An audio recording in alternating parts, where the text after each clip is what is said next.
होता है, वो प्रॉपर्टी 2 तरीके से आया हुआ होता है।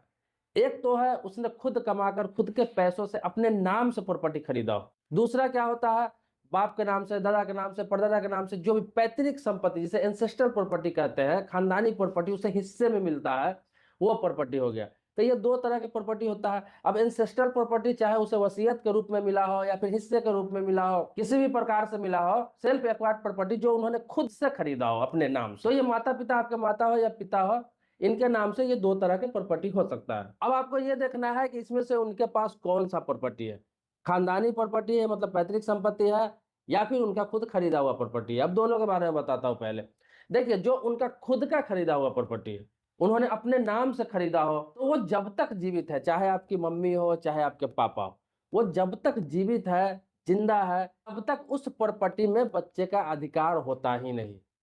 किसी भी चाहे उनका बेटा हो, बेटी हो, कुछ भी हो, उनका किसी प्रकार का कोई अधिकार नहीं होता है। वो उस प्रॉपर्टी का इस्तेमाल नहीं कर सकते हैं। हाँ, माता-पिता स्वेच्छा से आपको अपने घर में रहने दे रहे हैं। आपके माता-पिता से किसी प्रकार का अनबन नहीं है, ये अलग बात है, लेकिन उस प्रॉपर्टी में किसी प्रकार का आपका हिस्सेदारी नहीं हो सकता है। अब दूसरी बात ये है कि वो ना रहेंगे तो सारे बच्चे का उसमें अधिकार होगा। अगर उन्होंने किसी के नाम से वसीयत नहीं किया हो तो। किसी के नाम से वसीयत नहीं किया हो और किसी 1-2 बच्चे के नाम से रजिस्ट्री नहीं किया हो तो।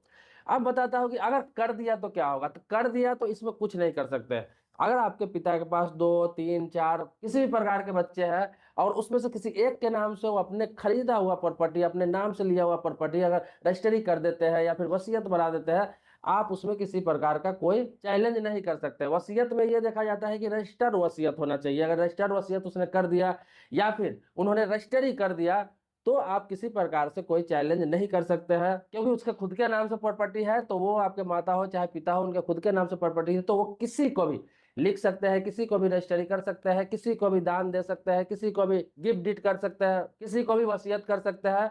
ये सब अगर लीगल रूप से वो कर देते हैं किसी को भी, तो आप उसमें किसी प्रकार का कोई हिस्सेदारी जबरदस्ती नहीं ले सकते हैं, कानूनी रूप से भी। अब दूसरी बात इसमें ये आती है कि मान लीजिए आपके पिता के नाम से सेल्फ एक्वायर्ड प्रॉपर्टी ही है और आपके पिताजी नहीं है इस दुनिया